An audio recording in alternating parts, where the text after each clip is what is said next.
knowing persons. So the today's webinar basically and oblique seminar is to discuss the Kashmiri's right to self-determination responsibility. We have seen for last 76 years, people of Indian occupied Jammu and Kashmir are reeling under Indian occupation and struggling for the realization for their right to self-determination. United Nations passes several resolutions of for implement, but none of them was implemented.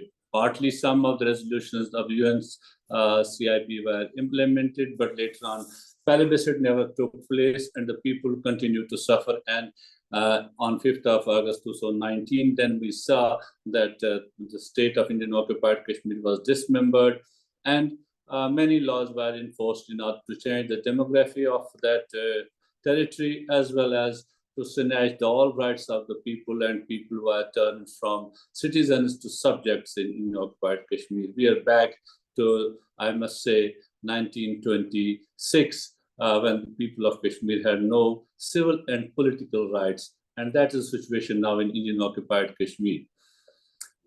Having said this, one thing which Indians always took refuge at international level, to start with, that there is not normalcy. As soon as the normalcy will prevail in Kashmir, the plebiscite will be held and the people will be given the chance to decide their future. And after that, India continued to say so at international level. And even most recently, until 2005, 2019, the Indians started the same mantra of the terrorism and that of the problem of law and order and all that. And that's why we cannot hold the plebiscite. Now the India claims that they have established normalcy in Kashmir.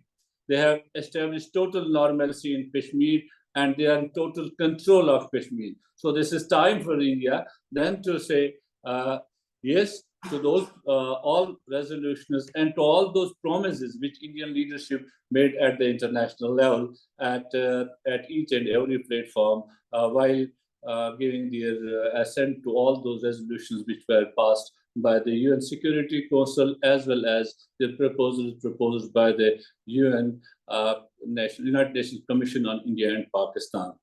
To start with, for the historical background and all that, I will now request the ex-convener of All Party Hurriyat Conference, the veteran Kashmiri leader, Ghulam Mohammad Safi, for his introductory remarks. Safi Sahib, you have the floor. Thank you very much, Altaf Wani Sahib. Well, 5th of January 1949, that was the day when the United Nations Commission for India and Pakistan passed a very important resolution in presence of India and Pakistan regarding the right to self-determination and plebiscite in Jammu and Kashmir. Every one of us and the entire international community is aware of the fact that India went to the United Nations in 1947 with a claim that the Maharaja of Jammu and Kashmir has acceded Jammu and Kashmir to India. But the resolutions passed by the United Nations Security Council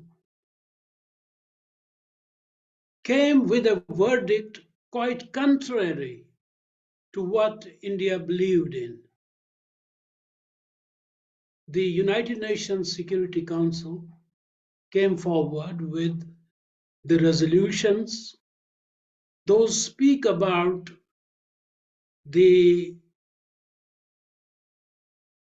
regarding the state of Jammu and Kashmir as disputed, not a part of India or Pakistan as yet, and that it is not India or Pakistan who have to decide the fate and future of the state of Jammu and Kashmir, but it is the people of Jammu and Kashmir who would decide this.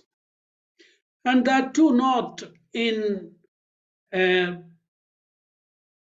in an election conducted by India or Pakistan. No, through a plebiscite to be conducted by the United Nations itself after the withdrawal of troops. And it is to be decided by the people of Jammu and Kashmir, whatever they want. So the resolution of the United Nations Commission for India and Pakistan regarding Kashmir is of very much importance for India, for Pakistan, and especially for the people of Jammu and Kashmir who are striving and struggling to achieve this right from 1947, the day India took the issue to United Nations. So, rightly said by Mr. Altaf Wani that India had promised that once the situation in Jammu and Kashmir comes to normal, India would be ready to go for a plebiscite. But the Indians believe that normalcy has come to Kashmir, though it is a sort of normalcy that has been brought about by killing and maiming and torturing people of Jammu and Kashmir, incarcerating the leadership of all parties, Hurriyat Conference, men, women, and children. They have been deprived of their rights. If this is the normalcy that India claims, and also says that now, once the uh, element of normalcy is there, and with that, India is also trying to change the demography of Jammu and Kashmir by bringing in Indians from mainland India to Jammu and Kashmir to change the complexion of the population of Jammu and Kashmir. So, does India want a plebiscite to be held in Jammu and Kashmir after she is very much aware and sure that the population in numbers suits India for a plebiscite in Jammu and Kashmir? Have they calculated that the number of people who would vote for India are more than those who want right of self-determination in Jammu and Kashmir? So the issue of Jammu and Kashmir is basically an issue of right of self-determination of the people of Jammu and Kashmir and the people of the state of Jammu and Kashmir, which existed on 14th of August 1947. So the Indian treachery and the Indian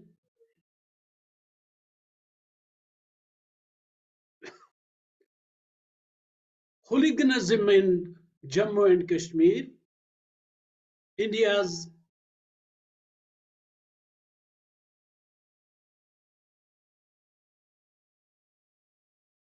the way India is trying to manipulate things in Jammu and Kashmir will not work.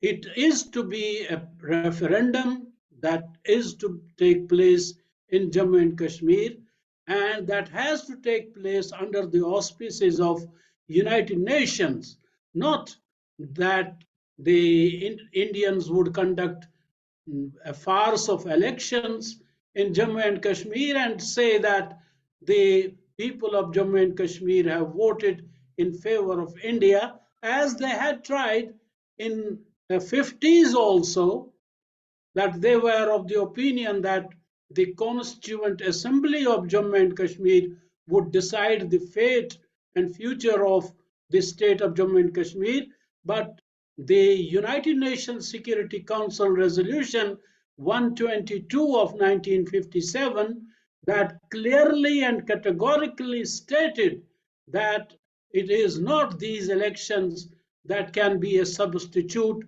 for the referendum that is to take place under the auspices of United Nations.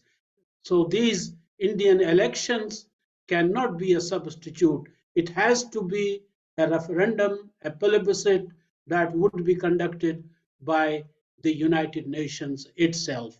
So the people of Jammu and Kashmir are still awaiting the time to come when United Nations would comply with the Security Council resolutions and hold a referendum and a plebiscite in the entire state of Jammu and Kashmir so that the people decide their fate once for all.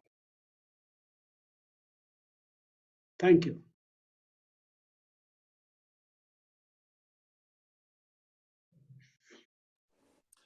Thank you, Ghulam Ahmad Safi Saab, for giving us the perspective, Kashmiri perspective on this day, what Kashmir really want and what the international obligations of India and Pakistan are, and the sacrifices people of Kashmir are rendering, that is for the right to self-determination.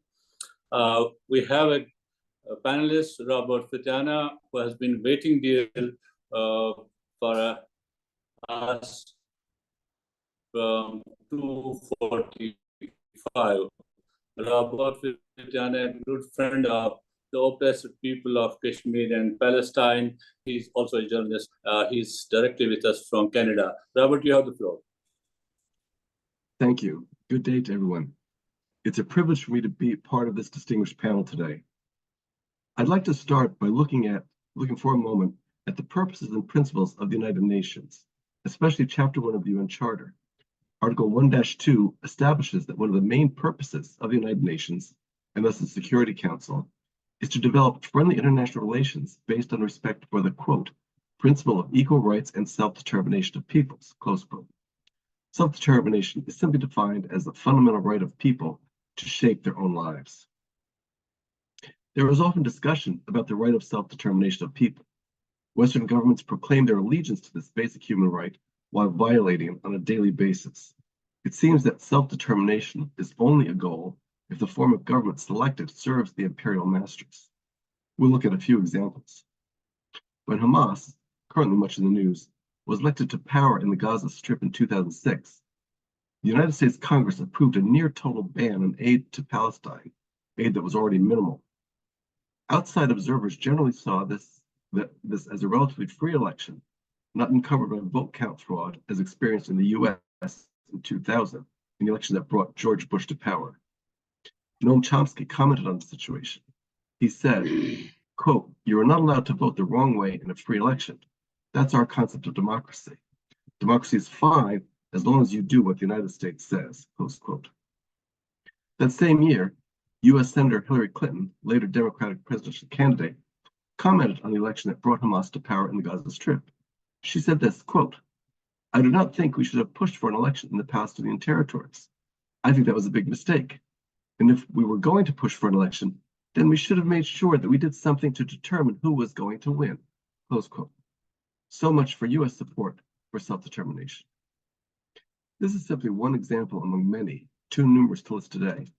But we must remember that in Iran in 1942, the US overthrew the democratically elected government of that nation and installed and then supported a brutal dictator.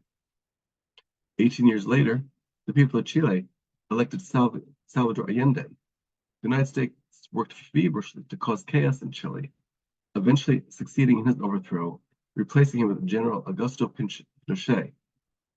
It was said at the time, quote, "The experience was particularly tragic because no other Latin American country could equal Chile's experience with constitutional government and with the institutional elements essential to civil society, an accountable executive, a capable bureaucracy, laudatory experience with civil and political rights, the rule of law, and transparency in political decision-making, close quote.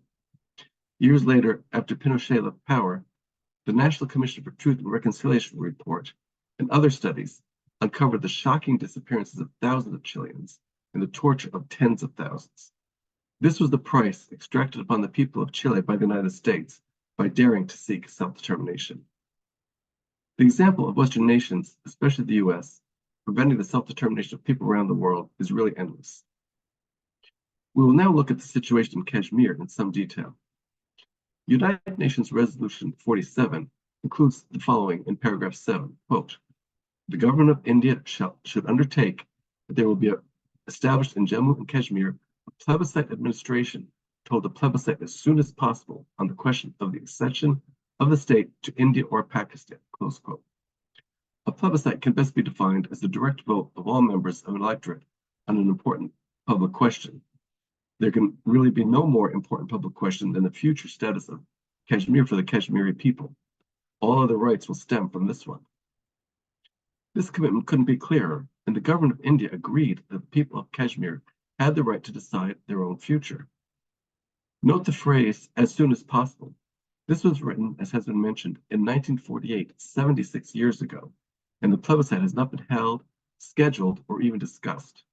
The government of India, like that of the US and many other economically powerful countries, simply ignores the international law if it considers it inconvenient and not consistent with its brutal political goals. Paragraph 11 reads as follows, quote, "The government of India should undertake to prevent and to give full support to the administrator and his staff in preventing any threat, coercion, or intimidation, bribery, or other undue influence on the voters in the plebiscite. And the government of India should publicly announce and should cause the government of the state to announce this undertaking as an international obligation binding on all public authorities and officials in Jammu and Kashmir." This, close quote, this of course has been ignored. Further evidence of India's willingness to ignore basic human rights is an article in the India Quarterly of June of 2001. Yes, India's complete disdain for international law is nothing new. R.S. Sane plainly sets forth Indian policy on self-determination in general, and then specifically in the context of Jammu and Kashmir. Early in his remarks, he states clearly his opinion that, quote, "Much of civil strife throughout the world is due to the realization of the so-called right to self-determination," close quote. Note two significant components of this one sentence. One, self-determination leads to civil strife, and two, self-determination is a so-called right, meaning that it's not really a right, but something generally and inappropriately referred to as a right. Once Sani dismisses the importance of self-determination, he states why, in his opinion, it doesn't apply to Kashmir anyway. He said, quote, "The Indian stand has been that the state of Jammu and Kashmir, after formally acceding to the Indian Union in 1947, has become an integral and inseparable part of the sovereign and independent Indian nation, to which the principle of self-determination is not applicable," close quote. Sani's view of Jammu and Kashmir being an inseparable part of India is inconsistent with international law, as I've already indicated. In 2011, journalist Swastik Bhushan Singh commented on the right of self-determination of the people of Kashmir. He said this, quote, "Unfortunately, review of the current situation of the Kashmiri people's right to self-determination shows it reduced to political rhetoric or even absent from discussion. However, ignoring the right cannot annul it. Further, it should be patently obvious that the crisis in and over Kashmir will not be resolved without renewed acknowledgement and international commitment to the realization of the right to self-determination of the Kashmiri people. Then and only then can a peace plan go forward that has the potential to succeed," close quote. So as can be seen, this issue is not new, it's been going on for years. The repression of the people of Kashmir has become normalized. It rarely makes the news in Western media and never headlines. The heads of various governments meet with the murderous Prime Minister Narendra Modi. Just last September, Modi met with US President Joe Biden, often referred to today as Genocide Joe, and following their meeting, they issued a joint statement. It reads in part as follows, quote,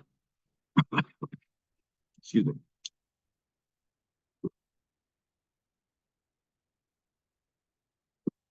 Quote, "The leaders called on their government to continue to work the work of transforming the India-US strategic partnership across all dimensions of our multifaceted global agenda based on trust and mutual understanding.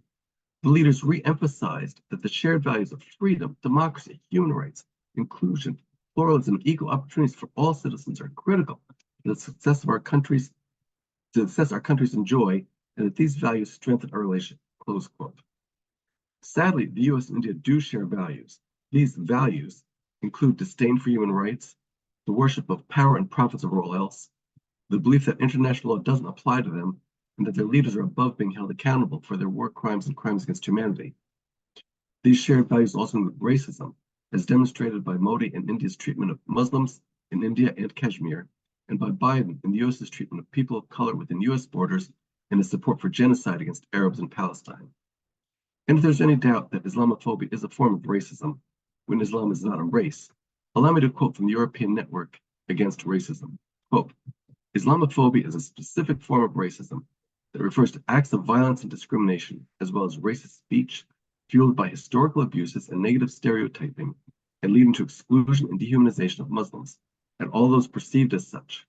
Islamophobia is a form of racism in the sense that it is the result of the social construction of a group as a race, and to which specificities and stereotypes are attributed, close quote.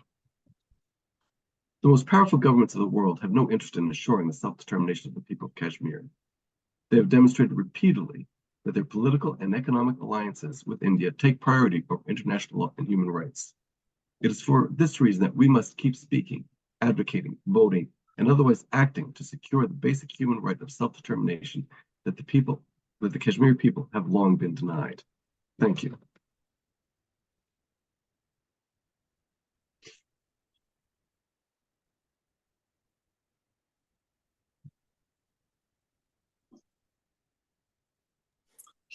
Thank you, Robert, for your valuable input. So we have been joined by Shah Ghulam Qadir, who is president of Muslim League Azad Kashmir, Muslim League Nawaz Azad Jammu and Kashmir. We were scheduled to be joined by Sardar Atiq Ahmed Khan and Chaudhry Muhammad Yasin, the president of Muslim Conference and People's Party, but the death of Asghar Afandi, the minister of Azad Jammu and Kashmir, former minister of Azad Kashmir, other political leaders are there. Thank you, Shasa, for joining us. And now I will go to Dr. Farah Naz. Dr. Farah Naz, who is associate professor at NUST. She is teaching at NUST, but also teaching to the peacekeepers around the globe and has many tentacles. Farah Naz, you have the floor. Thank you very much, sir. Thank you, panel. I think the two panelists have already set a very good background to understand what is the problem all about. Today, we are all sitting together to discuss 5th January, which happens to be an important date when it comes to the life of Kashmiris. This was the date when the Kashmiris' future was decided, that what they want to have in life or how they're going to go about it needs to be resolved. And that was all about the United Nations the decision over certain or resolutions which they provided when, where, and how the Kashmiris should be given their due share of right in to live their life the way they want to. So, but the denial of the right to self-determination, it is at times we talk about that probably it is associated to Article 370 or 35A, which recently happened, but it goes a date back, and that is when in 1948 there was a UN resolution 47 applied, and then there was in 1948 UN resolution 51 was there.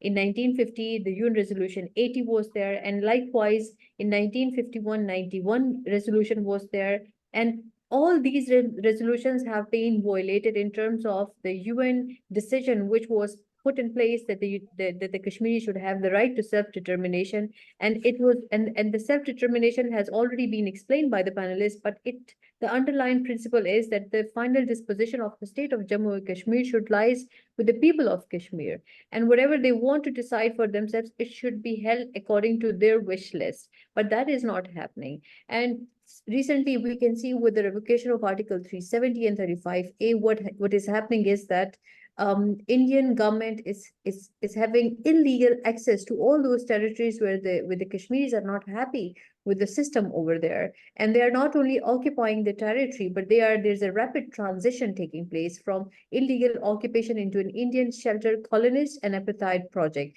And it is followed, looks like the way Indians and the Indian government is approaching the Kashmiri land, it looks like they're following the Israeli model with forced demographic change, where millions of illegal Hindu importees they're guaranteed Kashmiri domicile, and they have the right to vote and settlement in the expropriated and stolen Kashmiri land and jobs. So the settlements that Israel is having in Palestine, some kind of arrangement has been put in place in the Kashmir territory as well, which is not going in the right way or on the directions that the United Nations has spelled out for the Kashmiris, where the United Nations demands that Kashmiris should have the right to self-determination. Whoever party they want to join, they should be allowed to do so. But unfortunately, it is not happening in the case of Kashmiris. And the aftermath of the Article 370 and 35A, we can see that there is lots of violation of human rights. There is suspension of media coverage. There is no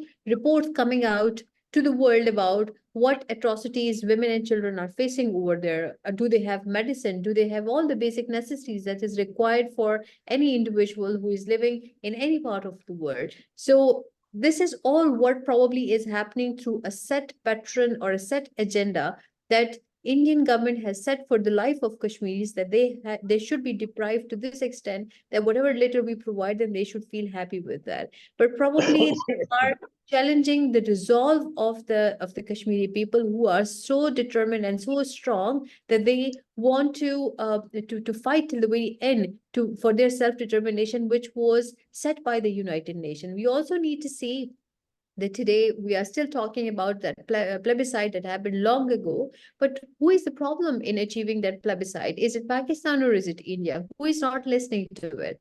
If you look into the moves of both countries since that day and until this day, we can see Pakistan has never ever tried to capture the territory or to violate the laws that have been spelled out by the United Nations, along with all other Western countries, some of which were the European countries, and of course, the United States was also a part of that agreement, which according to that, they decided there should be a plebiscite held and the Kashmiris should have the right to decide their future. But looks like that India is in the larger violation of that plebiscite, the agreement that they spelled out for themselves, and now they are violating the rights of the Kashmiris as well, in terms of not allowing them to have access to all the basic necessities that is their due share. And on top of that, not a single international media is covering that. This is a complete violation of human rights that needs to be addressed. So today we can see the theme of our seminar today is the role of the United Nations and all. So the United Nations has had a pivotal role in resolving the Kashmir issue, but who is the problem in making that possible? We have to understand that. And then we have to appeal to all those signatories to that agreement, which includes the United States of America as well, to come forward and find a resolve to the problem that Kashmiris are facing today. Because the violation of human rights is a never-ending phenomena. We can see the way innocent women, girls, children, they are targeted, where rape has been a common element over there, but nobody is talking about it. There is no discussion going on what is happening with the life of an ordinary Kashmiri, and how they're getting affected with the atrocities that the Indian government is implying on them post Article 370 and 35A revocation. So through this platform, we would like to appeal to the United Nations to hold accountable all those signatories of the agreement that they signed back in time, decades long, when they decided that there should be a plebiscite in Kashmir and Kashmiris should have the right to self-determination. We have to bring all those signatories accountable, and we can only do it through the platform of the United Nations. So the United Nations is an organization who can help and assist us with resolving the issue. But we can also see through the Gaza problem that United Nations seems to be very weak and fragile in that context. But I think if we appeal to the signatories of that agreement, we can find a resolve to the Kashmiri problem, and they can have their right to self-determination. With this, I will leave it here for the panel to take it further, and I'm happy to take questions, if any. Thank you, Dr. Farah. for your wonderful contribution, bringing in the role of United Nations, its weakness and its obligations. Now I'll go straight to Mr. Shah Ghulam Qadir, the President, Pakistan Muslim League Nawaz, ex-Speaker of Azad Kashmir Assembly, and also the Founders Chairman of Kashmir Institute of International Relations. Shah Ghulam Qadir, sir, you have the floor. Thank you very much. You are hearing me? Raj. My voice is coming? Hello? Do you hear me? Sir, loud and clear. Please go on. Yeah. Thank you very much, Altaf Wani Saab, for inviting me to join this seminar. And our senior colleague, Ghulam Muhammad Safi Saab, is here. It is also an honor because of his contribution to the Kashmiri freedom struggle. We always learn something from him. I think I fully agree with Dr. Farah Naz about what happened and what were the agreements and what were the decisions and what happened. My point of view is very simple, and that all those agreements, all those resolutions which were passed by the Security Council or Commission for India and Pakistan, those resolutions, in my opinion, are international agreements, because in every resolution which were passed, India was a party to those resolutions. India never objected to those resolutions. India never said that, like Israel. Israel never accepted any resolution on Palestine. Always they come up with the point of view that we don't agree with this resolution and we are not party to it. And whereas the difference between Israel and India is that India accepted all the resolution plebiscite. India agreed for the plebiscite administrator and ceasefire, everything. So those are the international agreements. Now, where is the power? Who has the power to get them implemented? That's the real issue. The issue of human rights violation is there, everything is there. And who is going to influence India or the capital, New Delhi, to come to abide by those agreements or those resolutions? Number one point is India's fear of losing the public opinion in the state of Jammu and Kashmir. That is their fear. And second, now they don't want to give the Kashmiris the right. They don't want to, because of their money, because of their power, because of their economy, and because of the growing Chinese influence. The Americans are using them as a first stage of China containment policy. So I think till we can do what we can do, that's the problem, the issue we should discuss about. The thing is that we should continue with raising our voice, and wherever we get the chance to do so, and we should come up with some kind of concrete proposals. And when it comes to this Article 370, I have a different opinion that Article 370 was not a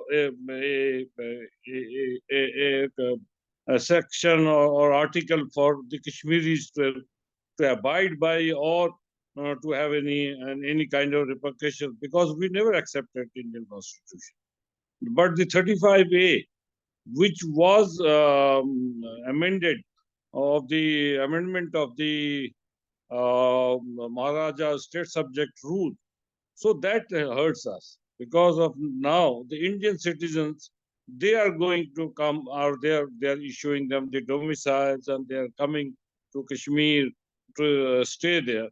Ghulam Muhammad Safi Saab was probably there last 2 weeks back in a meeting in Kashmir House, where I raised the issue that in Titwal, the Indians Titwal has no Hindu population. Even then, they have constructed a temple in the name of Sharda temple. So they are trying to influence the local population, build up temples all along the LOC, and to bring the retired army officers of Indian Army who have served in Kashmir to give them the places so that they can demographically change the demography and to have Indian origin people there so that in any confrontation or any way or any time they need, they can use them against the people of AJK and against the people of Pakistan. So the thing is that we have to be very cautious about the things and how we can move forward. That's the issue to be discussed.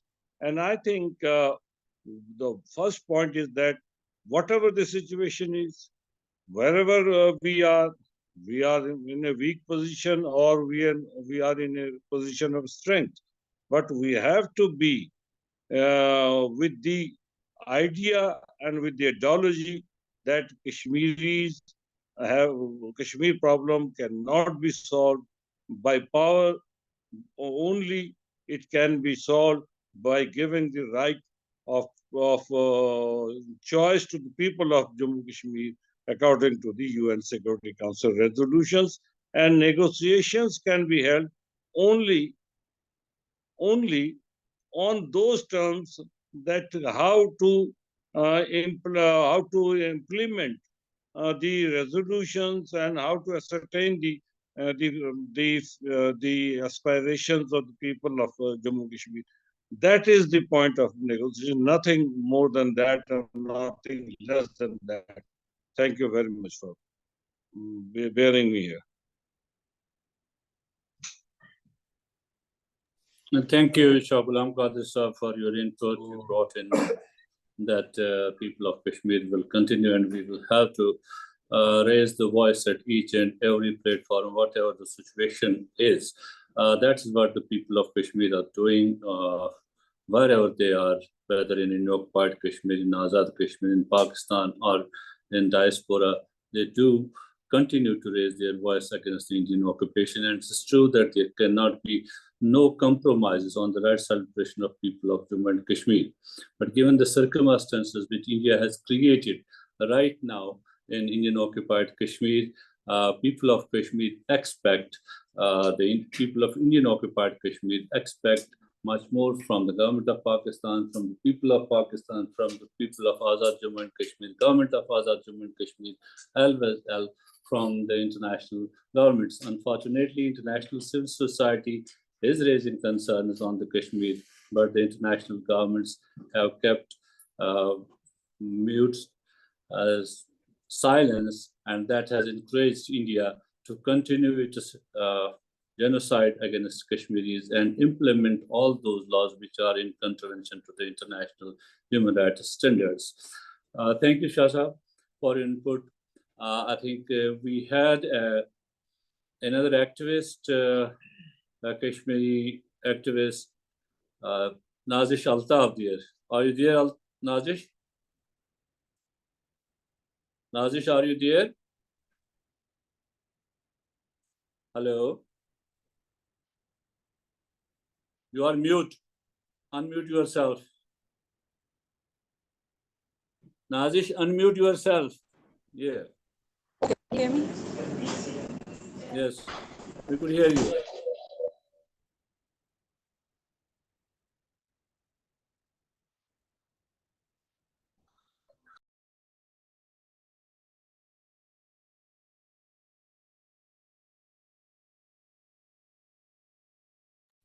There is some I think there is some technical issue with Naz's microphone. We are not listening to her.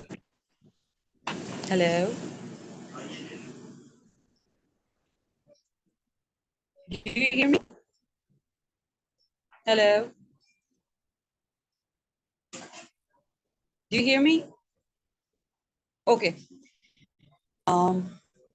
First of all, I would like to thank you, all of you, for making me here and speak on this very important topic, and which is very near to my heart and everyone here. On this day, I think 5th of Jan 1948, a resolution was passed by United Nations under the United Nations Commission on India and Pakistan. It was originally passed in 1948 with the membership of United Nations, and United States, Argentina, and Colombia was the member. Finally, it got some amendments and passed in 1949. This day that we call Right of Self-Determination Day. According to this day, we have given this autonomy to the people of Kashmir to decide either they want to live with India or Pakistan through an impartial, free and fair plebiscite. But unfortunately, none of the promises was fulfilled by the United Nations because of the irresponsible international community in solving this Kashmiri issue. It has been approximately 75 years of oppression. We should all condemn the brutality of Kashmiri on the Kashmiri people by the India. Peace cannot be restored in South Asia unless and until the Kashmir issue is not solved. Let the people of Kashmir decide their fate. Either they want to live with India or Pakistan through a democratic way, through plebiscite, impartial plebiscite. We should condemn the illegal occupation of India on Kashmir as a very long-standing Kashmir dispute. We should all expose the dirty and the brutal face of India before the world. We all are trying best to highlight the Kashmir issue on international level. Recently, the Supreme Court decision on the abrogation of Article 31738 is a recent effort by the Indian government to silence the activists, especially the journalists, women, and children. It's a serious threat to the world peace. I appeal to the international community to shun the double standards and take punitive and decisive action against a rogue Indian state to avert the possible human catastrophe. India was fast spreading the tentacles of its terrorism across the globe and became threat to the global peace. In short, India cannot suppress the struggle of Kashmiri people for their birthright, the right of self-determination. India for 7 decades has been exercising several options of state apparatus, but it failed to achieve this because determination is not that important, sacred than the determination and sacrifices made by the people of Kashmir. So on this important day, we should condemn the illegal occupation of India on Kashmir. Everyone should raise their voice for the people of Kashmir.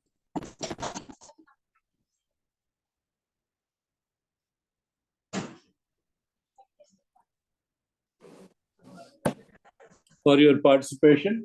I think we are done with our speakers, online speakers. We were scheduled to be joined by Mary Seculi from United States of America, but she had sent a message. I'm afraid I have gotten quite sick with flu. I'm in no condition to appear on the panel. I apologize, but I cannot even speak without sneezing and coughing.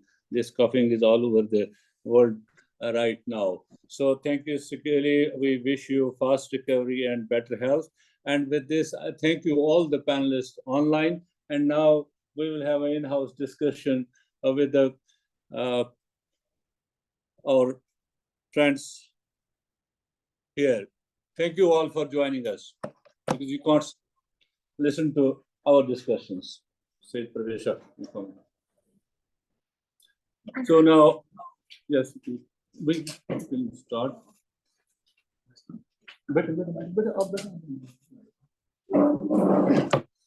Now I have with me Mr. Said Pervez Shah Advocate, the leader of all parties who have gone. We have gone off the line. Thank you, Wani Saab, for inviting me. You have invited a wonderful panel and a wonderful audience, learned audience, selected audience. Although my colleague Ghulam Muhammad Safi Saab and Shah Ghulam Qadir Saab has discussed at length the importance of right to self-determination, 2 or 3 things which I will bring to the notes of this audience as well as my colleagues and the panelists that we have to understand that what was the situation at the time when India occupied Jammu and Kashmir on the basis of that instrument of accession, which he has not presented so far before any international forum, nor it is still in the archives of Government of India.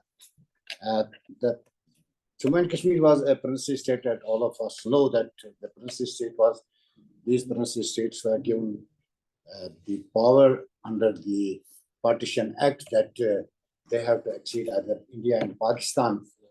So Government of Jammu and Kashmir was at that time a sovereign state, and it has its own flag, it has its own constitution, it has its government, and this is a result that after the before signing the instrument of accession, it signed an agreement with Government of Pakistan that is standstill agreement which establishes beyond any doubt that it was a sovereign state.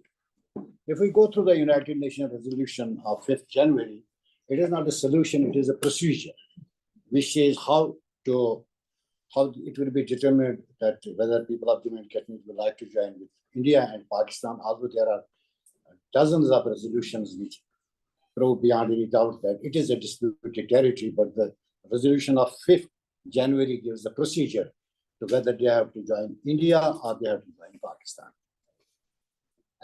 Admittedly, Government of India has accepted it as disputed nature, because when the instrument of accession to which India believes, when it was submitted to the Governor General of India at that time, Lord Mountbatten, in his letter to the Maharaja, wrote in a clear terms that this instrument of accession will be subject to the vote, subject to the access to the people of Jammu and Kashmir, and they have to decide whether they will join India or whether they acknowledge this instrument of accession which was signed by the then Maharaja.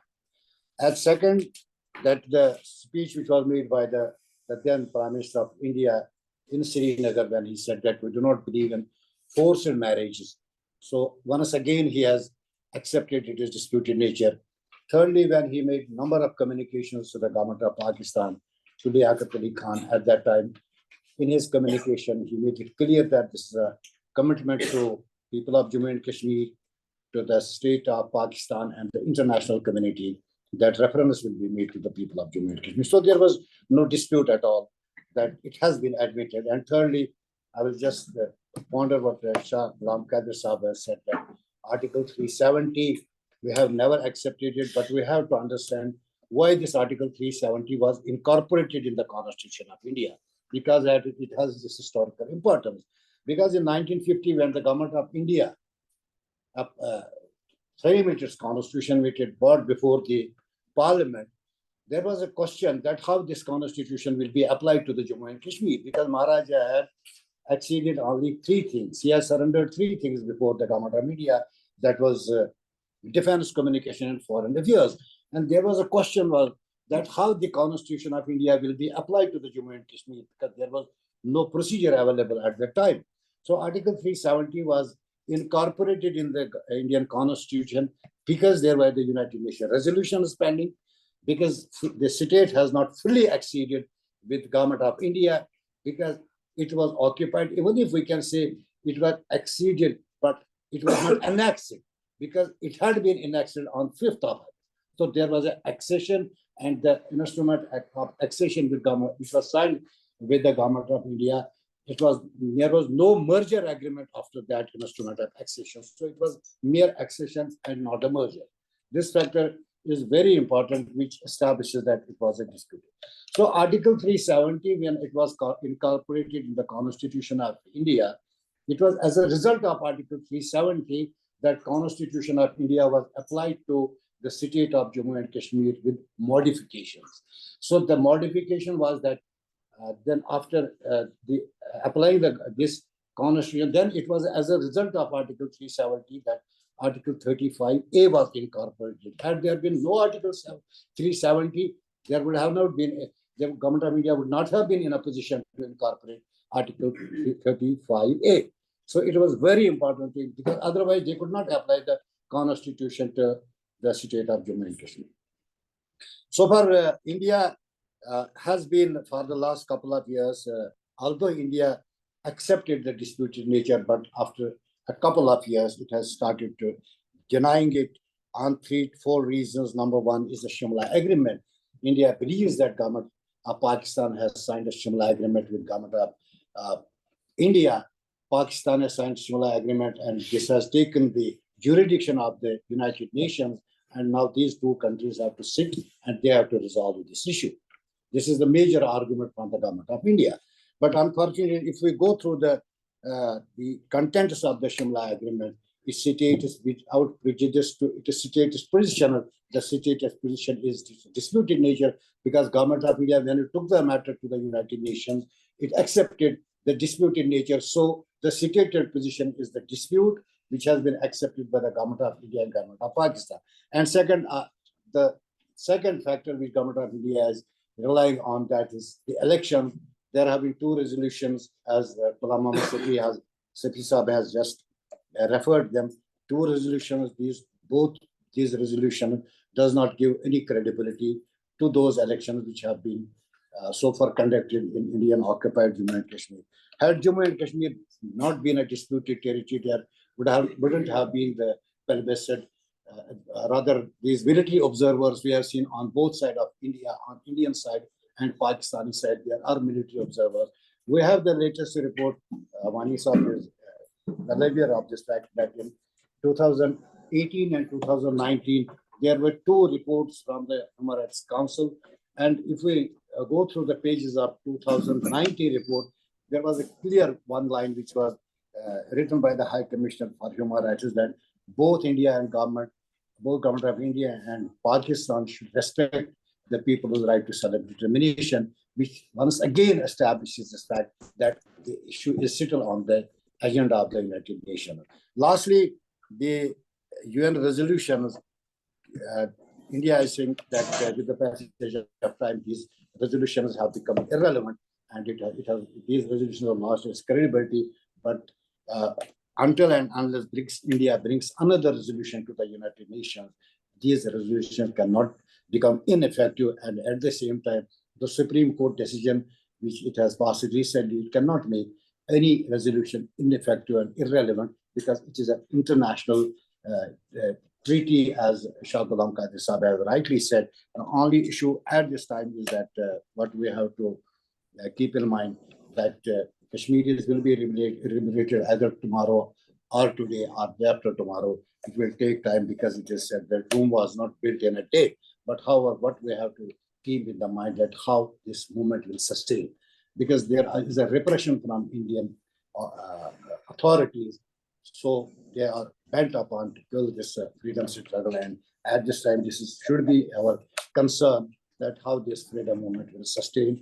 And there is at the same time how we will preserve our resources in occupied Jammu and Kashmir, because every person killed in occupied Jammu and Kashmir is being dubbed as a terrorist by Indian media. This should be our concern, and all of us should think over it.